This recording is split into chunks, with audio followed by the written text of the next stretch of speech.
It's Hey Hey Sports. We had a little bit of a hiatus. We haven't put something on, but now since it's today's September 7th, 2026, the first official day of the NFL, so we thought it would be appropriate to do a podcast, do a show with the NFL. We're going to be talking a lot about the Chicago Bears. Remember, Aurelio's Pizza. It's the sauce, and they don't give us any money, and they don't sponsor us. But if you're on the South Side, especially if you're in Homewood, Illinois, the original, go to Aurelio's. Before we touch on the Bears, there's going to be a lot of Bear talk, a lot of NFL talk, a lot of Bear talk towards the end. But we would be remiss, and we jotted a couple things down dealing with the first thing is got to talk about the Chicago Cubs and the state of the Chicago Cubs currently, what they're in. Currently, as we speak, they are 7.5 games behind the Brewers with 19 games to play. Mathematically, yes, they're still in, but let's talk reality. They're not going to catch the Brewers. So right now, they had a 6.5 game lead at one time. They're 7.5 out. That's a 14-game swing. Also, not to mention that they were, and I don't know the exact, statistic ratio of it, but they were certainly in the top 3 of almost every offensive category. Yeah, I'm tired of hearing on all of that stuff. It was a disaster what they did today against the Washington Nationals. The Nationals. They did not win the series. They lost the series. Speaking of series, I did a little bit of research, okay? And everybody keeps going, it's what the Brewers have done, they won 11 games in a row on 2 different occasions. Yes, they have, but it's not what the Brewers have done. It's what the Cubs have not done. And I got my stats here, and I want to make sure I got them right. Since July the 1st, the Cubs have been involved in 23 series, okay? They are 10, 12, and 1 tie in that particular time. They have lost more series than they have won. I'm not saying they have to sweep everybody. In those 12 series that they've lost, if they would just have won 6 of those, okay, instead of losing 2 out of 3, they won 2 out of 3, they would only be 1 game behind the Brewers right now, even though the Brewers won on 2 separate occasions 11 game winning streaks. If the Cubs just would have only done half of that, the Cubs would only be a game out. Right now, they're 2 games ahead of the Padres for the 5th wild card team. Okay?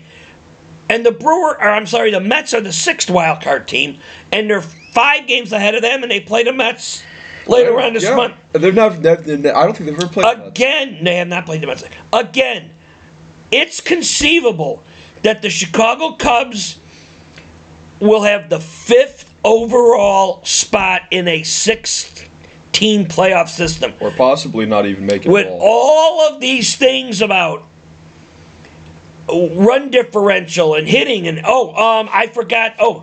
And one other stat, for all of you earring people and mutter things with Pete Crow Armstrong, since July 1, Pete Crow Armstrong's hitting .239. It's horrible. At one time he was he is now in the 700s in that OPS nonsense. That's marginal at best. Marginal at best. And since July 28th, Pete Crow Armstrong is hitting $193. That's not good. And also, not to mention, because as you said, and I know we're ragging on them, and I know we're not the only fan base to do this with their team. However, because I know a lot of Mets fans, and I know Mets fans have been jumping off of buildings as of late, last couple of weeks. But yet, Mets are still in. Cubs are still in. But I need this to be said. This needs to be stated. When they had the convention last January, Chicago Cub convention last January, they said that the mission was to win 90 games and win the division. They have to go 9-11. They got to win 9 more games to get to the 90. And this also, I have to express this. Yeah, okay, yay. Hip hip hooray. We got the wild card, but it's not even wrapped up. But yet, if they were to make the wild card and they missed out on the 90 wins, and they missed out on the division title, which they had the lead for most of the year, and they threw that away as like that was nothing. And when there were the moments there, like the minute they played Seattle, when Cal Raleigh, Seattle Mariners came in, that was kind of like the shift. That was like the change of the dynamic. And the entire concept of thought was, don't worry, don't ask questions because, they hit home runs. Don't worry, they hit home runs. Okay, I remember a game they played Arizona. They had this huge lead and they gave up 10 runs in the game. Late in the seventh inning or the 8th inning? Something like that, yeah. Okay, well, and the only reason they ended up winning that game was because they hit miraculous home runs, when in reality, you just had the lead. You just got to put them away. And then you're not going to hit 10 home runs in an inning. You're not going to hit 8 home runs in a game every game. So the concept of thought was, don't ask questions because they hit home runs? Really? When the mission objective, the 2 big focal points, so far, you're not going to get. It looks like you're not going to obtain 90 wins. Looks like you may not win the division. Well, let's be fair. You're not going to win the division anyway. They're no better than they were last year and the year before. And those last 2 years, they're in the same spot and they missed playoffs. And you know what? There's no talk about extending Kyle Tucker. No. Where's that? Before it was, hey, we're going to give the guy. You said loser limp. You used the quote loser limp when we were watching the game today. Kyle Tucker's got a loser limp. PCA's got the loser limp.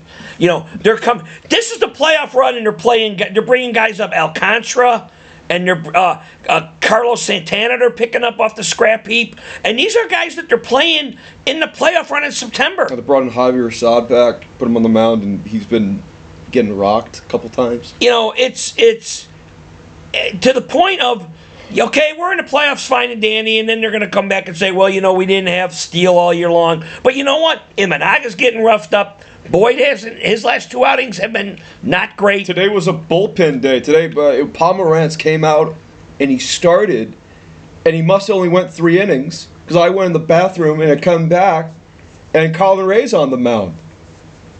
And then you give up 4 runs in the 9th inning with Palencia on the hill, your closer, to the Washington Nationals. He's not Rod Beck. I know people like him, but he's not Rod Beck, and he's not Randy Myers, and he's not Lee Smith.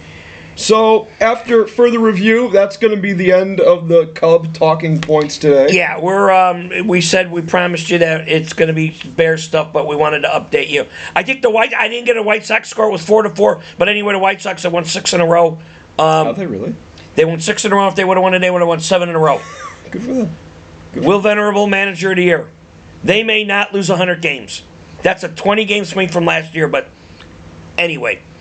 We're going to get rolling. On to the Chicago Bears. We're going to go with Chicago Bears. Salute the troops. And if you get to Soldier Field, down on Michigan Avenue, get a slice of pizza at Aurelio's. Why? Because it's the sauce.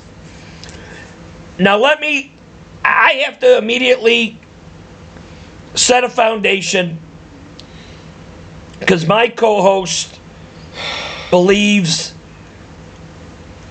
that even though this year I'm throwing so much negativity in it, I'm no longer a Bear fan. That is without question the furthest thing. I've been a Bear fan all my life. I will continue to be a Bear fan, but I am not getting caught up in the... There's more negative with you than there ever is positive. With the Bears this year, there are more negatives, okay? And we watched... How many games did we watch today? We watched football from start to finish. We watched all... Not all the NFL games, but we watched... Whatever games were on TV, and then we flipped to the red zone to keep to get an up deal on what's going on. Yeah. Okay? Now, the Bears play tomorrow night. Right now, they're 0-0. Okay? It's a rookie The quarterback. new season. They're playing a rookie quarterback. Okay. They're playing a rookie quarterback, but then again... Who also tore his Achilles the year before. But then again, I'm hearing this nonsense that this is also Caleb Williams' rookie year because last year he was with what people say was a clown show of a coaching staff. He never, I'll give you a second, never had an opportunity to develop. So now, all of a sudden, this is his de facto rookie year, and everybody should be patient. Reality, he played 17 games. This is his second season in the NFL. Okay? This is not a de facto year. He has a new coach. He has a new coaching staff. And as you keep preaching, if you are the number one pick in the draft. And you're also the Heisman Trophy. You are there for a reason. Yes. So don't give me this crap that I can't comprehend.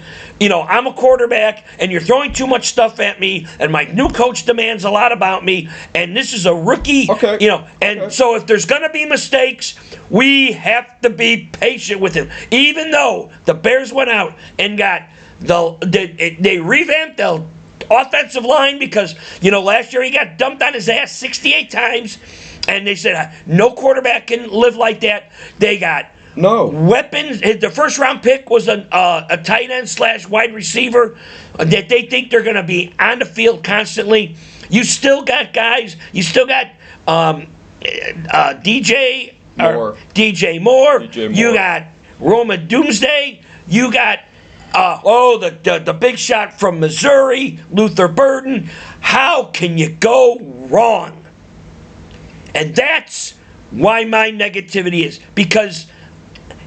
So you feel that they're being crowned before they've even played the game? And he is being crowned. And I'm telling you, tomorrow night, J.J. McCarthy, even though and people who are watching, he went to IMG, okay, played his football through the COVID thing. But the kid is from Nazareth Academy out of LaGrange, Illinois, a suburb, and I personally believe this is going to be his coming out party. Okay, Minnesota is going to win. I believe they're going to cover.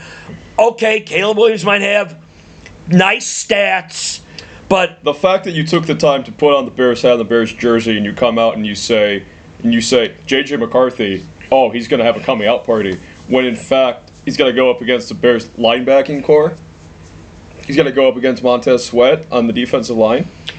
Okay, but if he gets rid of the ball, you did some research on the defensive backs. Who? Some of them are hurt, and to be fair, I don't really like the defensive backs. Questionable. I don't like our defensive backs. Okay, all right. They're not Charles Tillman. They're not Doug Plank. They're not Gary Fensick. They're not J.C. Caroline. So if J.J. McCarthy they're not Richie Pettibone or Mark Carrier. If he gets an opportunity to throw the ball against these and they're all listed questionable right now, okay? And we know that Jalen Johnson, who has not practiced at all in the preseason. Or even, I don't know if he even trained in the training camp either, because he had a non-football injury, and we don't even know what that is. He's not going to play. He may not play this whole season at this point. This is how it's going to be. The guy, who was the guy? Was it Smith? Roquan Smith? No, the defensive back Smith. The tumbler, the Olympic tumbler's husband. Oh, no, that's Owens. Didn't he get carted off? He's done for the year. He was going to play. He's done for the year. So you got questionable people. You got Jalen Johnson, you don't even going to play. You got another guy who might have been the fifth man in that rotation. He's done for the year. I have been saying I wanted to improve our secondary for the last 10 years, and no one has ever done this. Okay. People have yet to do this. Okay. And then once again, this is a divisional game. Jalen Ramsey has played for how many different teams, and none of them were ever the Chicago Bears? Okay. Lovie Smith always said you divide the team in quarters and you want to win your conference. This is a divisional game. Beating your division in football is like two wins. You know, it's like built into wins. Okay. You lose, And that's built into losses. And we flipped on, and the Packers played the Lions, and I think both those teams are better than the Bears. The Lions didn't look good. The Packers, from what I saw on clippings, looked pretty good. Green Bay was 1-6 in their division last year. Okay, they already got one win already. They were 1-6 and they made the playoffs. Okay. They were 1-6 in their division, made the playoffs, and they lost. They did lose. But again, only one team can win a Super Bowl. Okay. We had a thing on Marv Levy here. The poor guy's 100 years old. Okay. He's also from Chicago. Right, he's from Chicago. But I know how you are with, people who don't win. The guy went to 4 Super Bowls. I don't. Is Marv Levy a loser? I don't badmouth Marv Levy because he got there 4 years in a row. I'd rather get there 4 years in a row and then lose as opposed to never getting there at all.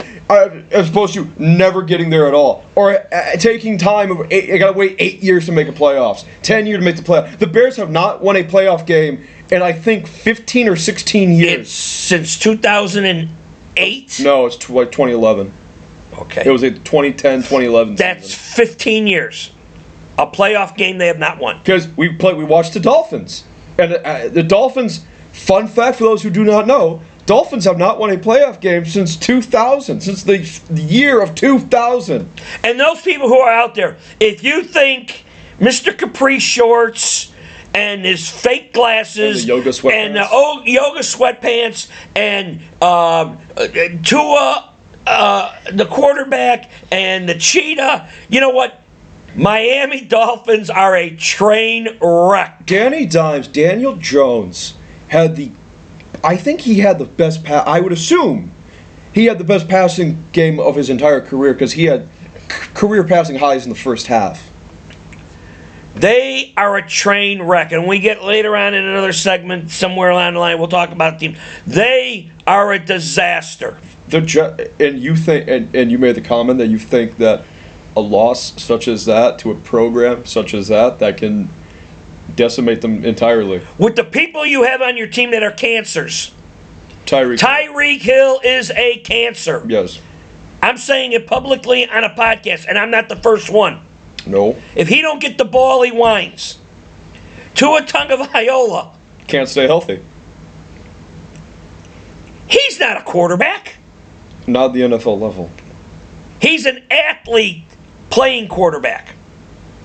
Didn't he also have a brother that was supposed to be good? He too? went to Maryland, and he was supposed to be, and I think he graduated or he still might be there. But the Bears, and again, I've said it a million times, and I'm going to go out and stick my neck out one more time. No. If the high water mark for the Chicago Bears, and I hope I'm wrong, 7-10 at the best. I believe it's going to be 6-11. So what's the worst? If 7-10 is the best, then what is the worst? The worst, they got to win 5 games. They have to win 5 games. Well, they won 5 games last year. Okay. But last year there were no expectations. Even though you had the number 1 guy, he still was the rookie. You were also at Hard Knocks. And Hard Knocks, and you had no line. Which you had is something nothing. I never wanted them to be on. And see, this is where I get fed up with the Bears and the Bears media and fellow Bear fans. Because, okay, Hard Knocks is a TV show that only bad teams are on. Like, historical bad teams are on. And they have the whole cameras following you around. But it's bad teams that have a hitch. They have some type. And Caleb Williams is the hitch. He's the selling point. And I know. He's the guy who got drafted that was coloring his fingernails. That's the only reason Bears fans don't like him. Okay. No, look, the only reason Bears fans do not like him is because he's an extroverted. Okay. He's an extrovert, and he paints his nails, and he's a charismatic guy. And that's the reason that. Only reason they don't like him. I'm watching the Bills game right now. Okay. They show Josh Allen's statistics from last year. Josh Allen he had the same number of interceptions as Caleb Williams at 6, and he only had 200 more passing yards than Caleb Williams, and he only had 8 more touchdowns than Caleb Williams, and he's an MVP, and he's failed to win a big game. Okay. You went off. I don't want you to go off the rails. But I'm not going off the rails. I'm speaking facts. You started with the Hard Knocks, and I said they pick a guy, they pick a team who has a character. Okay. I believe if Caleb Williams never painted his nails and never made the cracks about, I don't really know if I want to go to the Bears. That was his father. That wasn't him. The Bears would never have ever been considered on Hard Knocks. That was his father. And ever since he got here, has there ever been a controversy with Caleb Williams? Did Caleb Williams fist fight a teammate like how Geno Smith did his rookie season? Did Caleb Williams, get in some car crashes here and there? Did Caleb Williams get in trouble in Wrigleyville bars or something? What has he done? Okay, well, I have heard no. As a citizen, no. The answer is no. Thank you. No. Thank you. But from driving home yesterday, there was a guy, Tyler Dunn, who was being interviewed, and he indicates there's a 3-part segment of the House of Dysfunction, and Tyler Dunn did some investigative research and has said that Caleb Williams is, the main reason that there's the House of Dysfunction because he wants to be aloof and he wants to do what he wants to do, okay? And it may be difficult for the new Wonder Boy head coach to rein him in and say, this is what I want you to do. Okay, but you came here. I don't want to hear that. I don't want to hear that from Ben Johnson. You sold out your team when they were in playoffs, and I'll go a step further. That is a red flag right there. Your interview, I know, I get it, I understand that's the NFL rulings and whatnot, but the owners, all 32 owners of the NFL, Roger Goodell, you all got to come down and sit together and come out with a better hiring process. You cannot do that. You should not be able to do that in the middle of a postseason of a playoffs, because that now opens the door of a Pandora's box for me as a Bear fan. What if we're in playoffs and we're struggling, or something to that effect?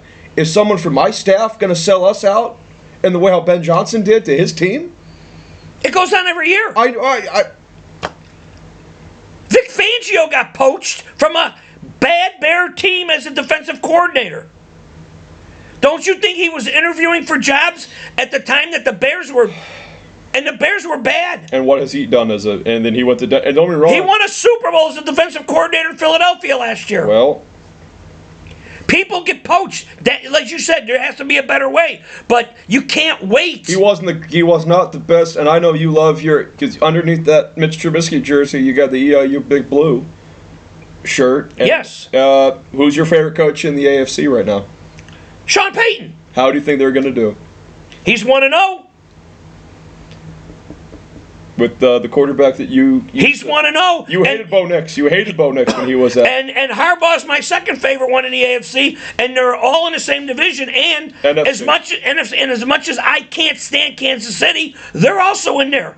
So actually, no, I'm sorry. He is in the AFC. I'm sorry. So to say that Denver is going, who hasn't done much of anything, is going to overtake Captain Khaki, who should have been the Bears coach, and the guy that walks on water that people love, Mahomes and Andy Reid, who won 3 of the 5 last Super Bowls.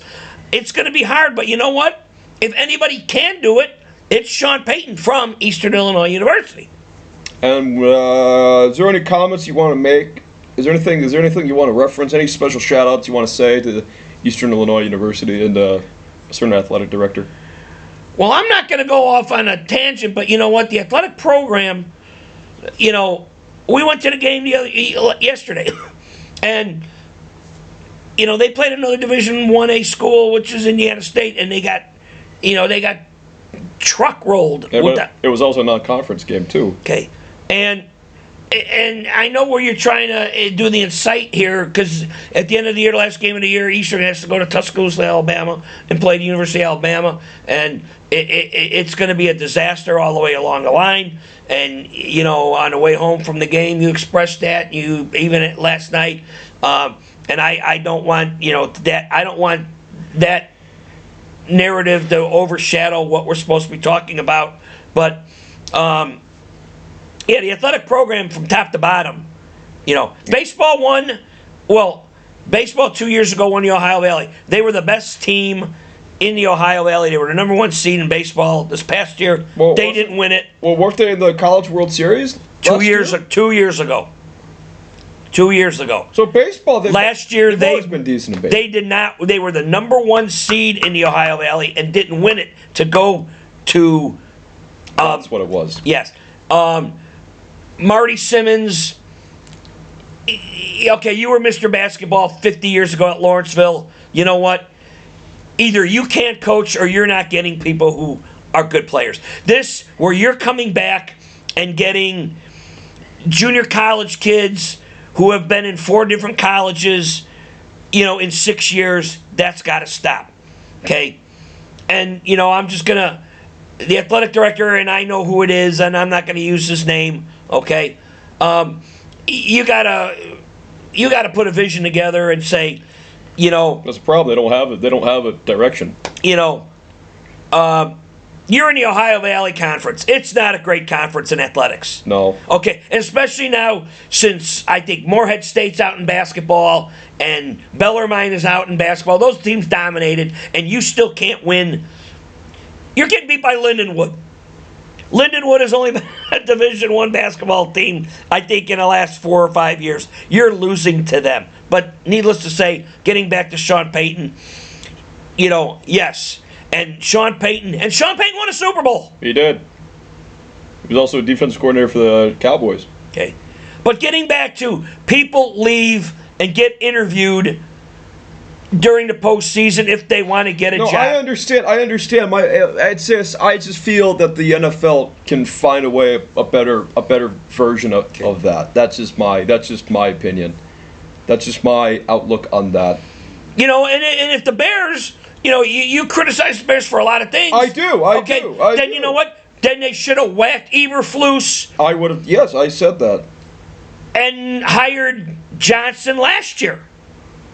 That's what I read. One article. Apparently, one of the Bears executives wanted to do that, and he was the odd man out. Because remember,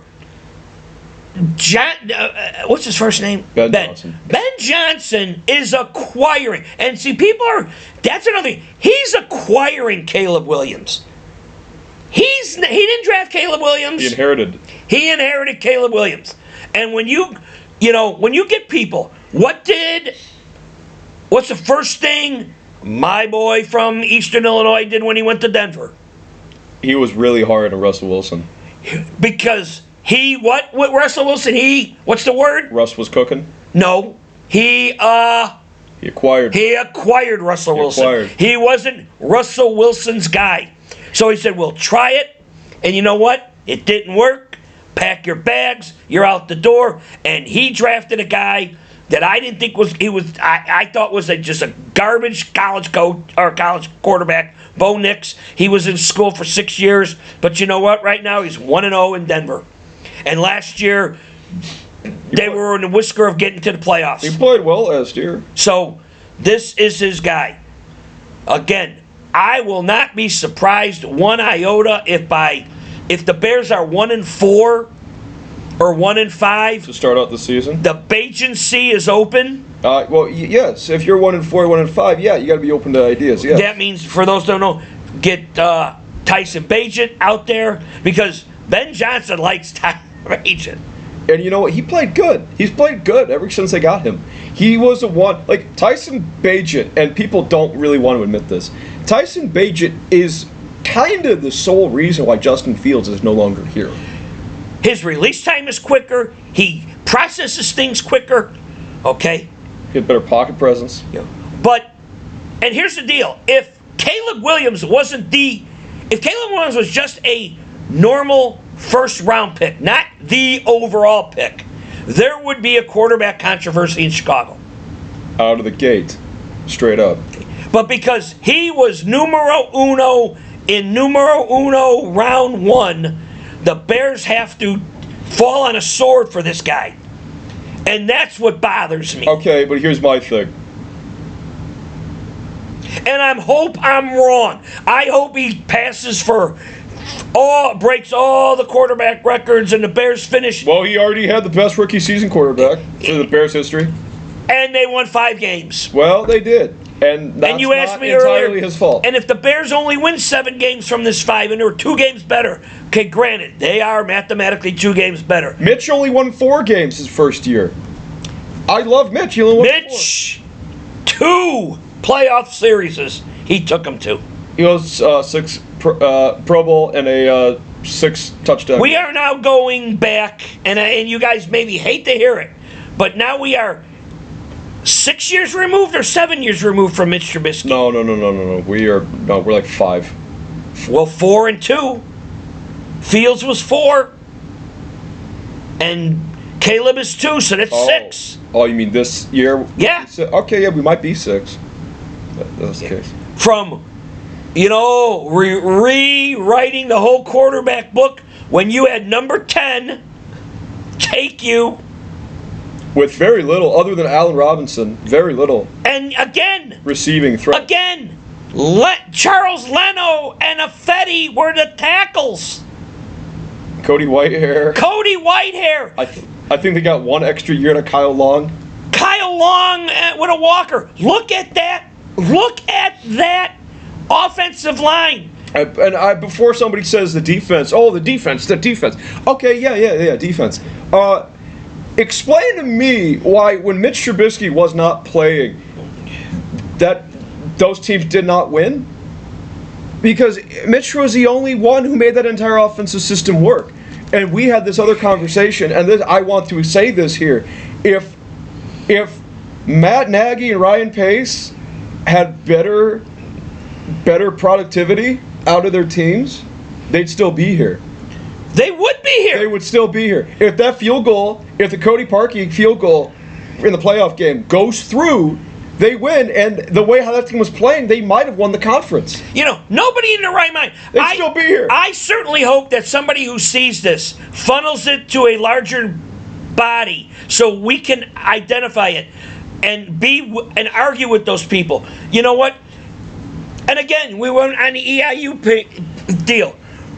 Ryan Pace, look at the talent Ryan Pace got compared to this buffoon Ryan Poles. I had no idea who Ryan Poles was. I was at work when they hired him. And I said among my Snapchats, like, who the hell is Ryan Poles? And all my friends jumped on me. Just off the how dare you not know who Ryan Poles is? Off the top of my head with Ryan Pace. He got, Mitch, and you're going to go, Mitch might not be good. He got Khalil Mack. He got Mitch, he got Jordan Howard. He got Jordan Howard. He got David Montgomery. He got the guy that's playing linebacker right now for the Ravens. Oh, Roquan Smith. Roquan Smith. That's something that the current regime didn't want to do. They didn't want to pay him. Okay. Trade him away. Just trade him away. And the list goes on and on. And Akeem Hicks. I believe they got, and the guys that we ragged on earlier, but Jalen Johnson. He got Kyle Fuller. He got Jalen Johnson. I think he got Brisker. He also got Eddie Jackson. So when they say the Bears didn't have talent, Ryan Pace got these guys. Somehow, I think he got Kyle Long. Ryan Poles, his first pick was the cripple who never played. The wide receiver, White. No, that was Ryan. That was Ryan Pace. Okay. But Poles had to get the guy from Pittsburgh in the trade. Oh, Chase Claypool. Chase Claypool. And they cut him. And then they cut him. They gave up a second-round pick. And to be fair, Claypool had the talent. It was just his ego is the thing that made him non-usable. Darnell Wright. How long are the Bears going to sit with Darnell Wright? They passed up. They traded down, and they passed up on Jalen Carter. Even though they could have had Jalen Carter, they could have had Montez Sweat. Oh, my boy, Joe Alt. Imagine having Jalen Carter and Montez Sweat on the same defensive line. With Joe Alt as your tackle. That would have been amazing. Now you got 4 right tackles, and you're going. It was like, okay, we're going to play Yahtzee. We're going to throw the dice, see what happens, and They're going with Braxton Jones. And you know what? There's also, well, I wish I knew the guy's name from LA who has played less games than Darnell Wright. No, Tevin Jenkins. Tevin Jenkins. No. I think Ryan Pohl's first draft pick was Tevin Jenkins. I think it was Tevin Jenkins. It might have been. And Tevin Jenkins He was great at Oklahoma State, and what's he been since? and the Bears paid in free agency. I think they got the guy from the Rams who has started less games than Tevin Jenkins because he's been hurt. I don't know what the hell they're doing. And people, if whoever sees this, funnel this to the Chicago market. Because podcast people, when they discovered by different radio stations, we want to go, they search them out to hear us. This is all true. They don't want, you know what? And we have been the last 4 years. That's 3-4 years, in my opinion. And I couldn't lose while watching the Jets and Steelers game because I don't like either quarterback. But yet, when they ran, please present it again. Stand up, show the back of the nameplate. Stand up, show the back of the nameplate. Come here. All right. Stand at the back. Mitch, when they ran Mitch out for he who shall not be named, drum roll please, Justin Fields. And the entire concept of thought was, this is all they ever needed. Plug and play. This was all they ever needed. And then it all blew up in their face. And that was, in my opinion, the worst 3 or 4 years' time because it was just... When Cutler played, and Cutler played bad, they said it. When Rex Grossman played, and he played a game, and he played bad, they said it. When Kyle Orton, Jim Miller, or whomever, I can go on and on, in the last 30 years of Bears quarterbacks. But yet, they didn't pull punches. People were not holding punches. But when Fields was here, it was just, oh, yay! The ballyhoo and the circus and the parade when they drafted, and they said, he landed in our lap and this is the guy you wanted. Well, I think that's company speak because he was the 6th or 7th quarterback drafted. He was the only one left out of that bunch. So they say, maybe they wanted somebody different. But I don't believe that he was the guy we targeted and he got passed up by so many teams, okay? And the Bears happened to get him and they were so, They had a game, and I'm sure somebody can go on Pro Football Reference and look this up, but it was a game against Minnesota where he got hurt. We were watching this game. He had the 14 design running plays and the 14 design pass plays, and he got hurt.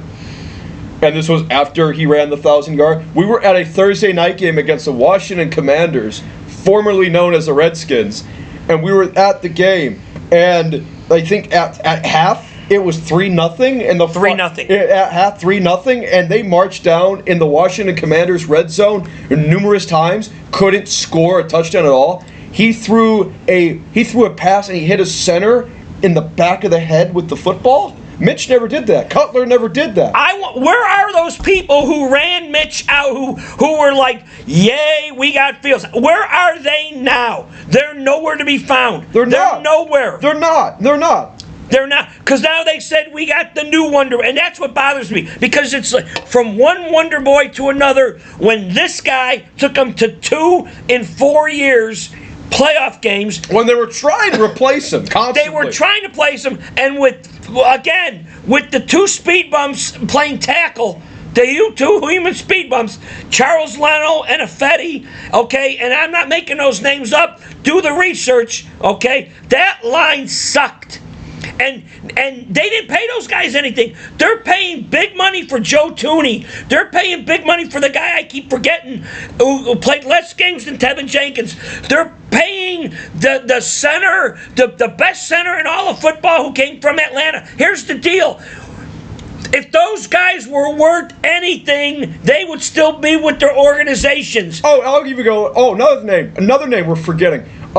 You know who else was a Ryan Pace draft choice? Cole Kmet, who's supposedly on the trade block. If Joe Tooney still had gas in the tank, okay, They said, you know what? No, we drafted a guy. We drafted a rookie. He's going to take your place. And Joe Tooney and all of these guys are north of 30 years old. They're not a young team by any means. They're not spry chickens. They're not really in their prime. It's going to take. I'm going to tell you tomorrow night. I'm making 2 predictions here, and then I'm going to shut up. 2 predictions. Actually, yeah, 2 predictions. The Chicago Bears, with all of these weapons, okay, and the thing that Wonder Boy quarterback has been criticized for all summer long, they will have a pre-snap penalty. He will get sacked. And I'm throwing a third one in there. One of those 5 offensive linemen will not finish the game of north of 30 years old, because there's going to be an ankle tweak. There's going to be a calf strain. There's going to be an oblique. You don't get There's linemen. going to be a hamstring. You don't get linemen. You can get every other position in a trade or a free agent. You don't really normally get linemen No. like that. You get them when you draft them. Right. And then the next thing's going to be is when Fields is knocked on his ass. You mean Caleb Williams? Caleb Williams is knocked on his ass. It's going to be, well, the guy who's replacing Joe Tooney is responsible for this. No, I'm not buying that. And that's what is aggravating me to the point. If people would just slow the roll and say, you know what? If the Bears happen to be 2 games better than what they were last year, that's an improvement. They got them from 5 wins to Ben Johnson to winning 11 and 12 games, and those people, I don't know. Well, Dallas didn't look all that great. No, I don't. Raiders, they played the Raiders. They didn't look all that great. But there are wins within. There are 7 or 8 wins in it, but they're not going to win all those 7 or 8 games. Okay, with their schedule, They're playing they'll beat the Giants. Okay. They'll beat the Raiders. Okay. I think they'll beat the Cowboys. Okay. You are contemplating making the road trip to see them play the Cincinnati Bengals. Okay. Okay. Those are 4 for sure games. Okay, but what if they lose one? They stumble and lose one of those, and you're still 1-5 in your division, and then you got to play Baltimore and Philadelphia and Washington. Okay. And I think those are all on the road. And then you're back at 6-11. That's why I'm saying that's the deal. If everybody would just come out and say, you know what, this is his 2nd year. Ben Johnson's going to throw a lot at him. Okay. If they show improvement, they're still going to come in last place. I see them they're getting 3 wins. I don't know about Baltimore, because Baltimore's they're a wild card. You can count them out, but then they'll come back, and you can bet all the money on them, and then they'll lose in humiliating fashion. So I'm not going to mention them. But then Bears got to play both the Browns and the Bengals, and neither of those teams look very good. No. They got to go play the Steelers, who got Right. they played all right, but they had to come back tooth and nail against the Jets. And they got a 41-year-old quarterback who you don't know is going to finish the entire season. But here's the other thing. Every time you turn on the NFL, all these shows, Caleb Williams' name is being mentioned. Do you think Lamar Jackson? Do you think Jalen Hurts? Do you think even A.A. Ron? Do you think the guy in Green Bay? Do you think they're getting tired of hearing? And now you're going to play against him on that day. Do you think they want to play second fiddle to Caleb Williams? No quarterback does. No team does. Okay, but when the Bears are playing against Danny Dimes, or they're going to play against Jason or Dart, what's the Dart's first name in New York? No. Jackson Dart. Jackson Dart, because I think Jackson Dart's going to be a starter when they play them, and Russell the Cook is going to be on the bench. Do Bears play the AFC South at all? It's the AFC. It's the AFC Central. Central. Okay, I'm sorry. They don't play the South. So because the Colts used to be in that division. So I think it's going to be that. I'm watching Derrick Henry just kicked off a 40-yard run right here, right now. Baltimore and Buffalo it's 10-7, and they're scoring up and they're going up and down. This is going to be a track meet. Again, and that's why I'm so aggravated and jaded and pissed that everybody thinks they're going to go from the odd house to the penthouse. Leonard Floyd was also a Ryan Pace Chicago Bear. Did he not win a Super Bowl in L.A.? Yeah, they threw him away. They threw him away for nothing. No, who also threw away for nothing? Greg Olson. Okay. Now he does commentary. So, and we're going to have another podcast shortly after the Bear game, not because they play tomorrow night. So we're going to watch the game and be too. But by Tuesday or Wednesday, we're going to have a recap show. If you, almost immediately, win or lose.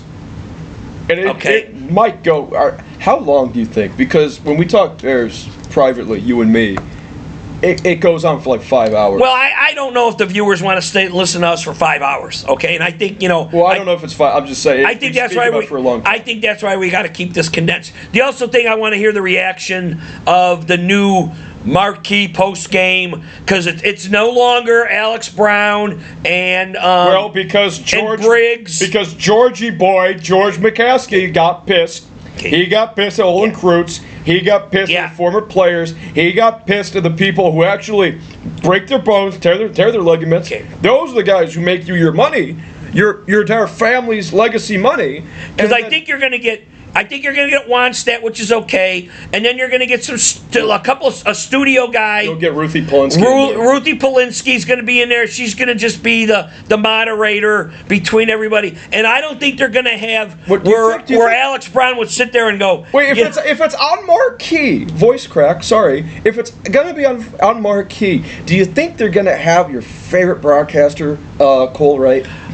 No, and I give Cole, as you say, back up on Cole Wright because he did play some college baseball, okay, and so he has the ability to maybe do that. But if they're going to get, but Alex Brown and Briggs would come in there after the game, and if the game was bad, they would tell you X, Y, and Z. They would. And then the next morning, Olin Kreutz would be on the radio show telling you what went wrong, okay, and again. This cocoon that Caleb Williams is in, he can't lose. He's not going to be the reason. And that's what bothers me. This is not, and then I'm going to shut up. This is not his rookie year. This is he got a paycheck last year in the NFL. He got paid. That's a salary. That's a job. He was there 1 year.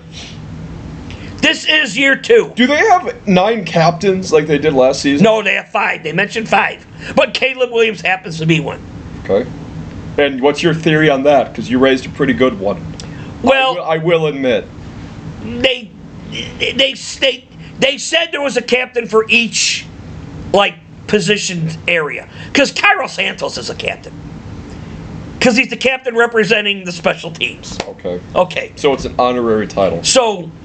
So he's going to walk out there, everything in a coin flip, and away you go.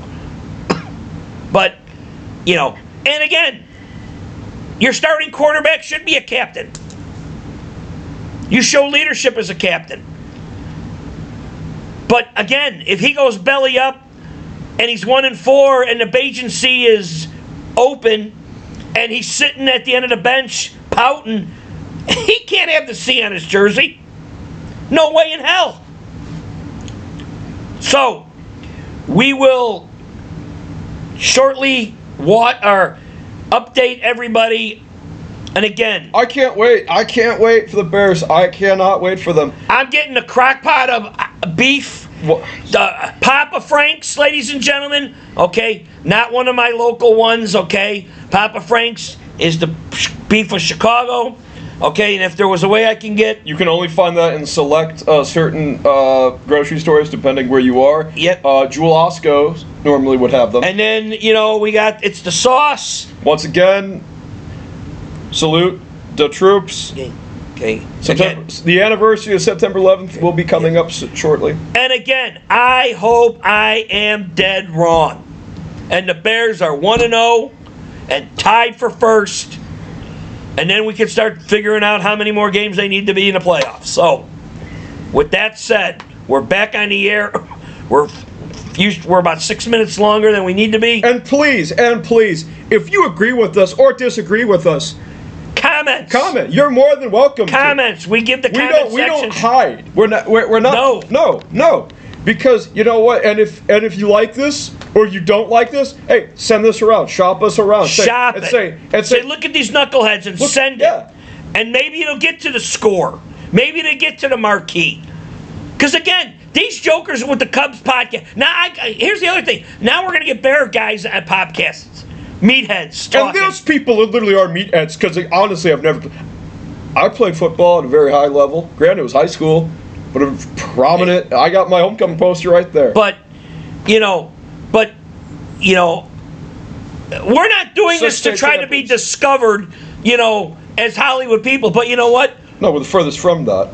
But no, right? But I believe we are every bit as good and knowledgeable as the meatheads who are on daily podcasts trying to convince us of what's going on with Chicago sports. And I'll even go one step further. I would put us, on pure knowledge base, up by a lot of the other ones, Barstool especially. Okay. Just pure knowledge base. Funnel this out. Hope it gets in the right hands. And we will see you shortly after tomorrow night, hopefully celebrating a Chicago Bear victory. Go Bears. Go Bears.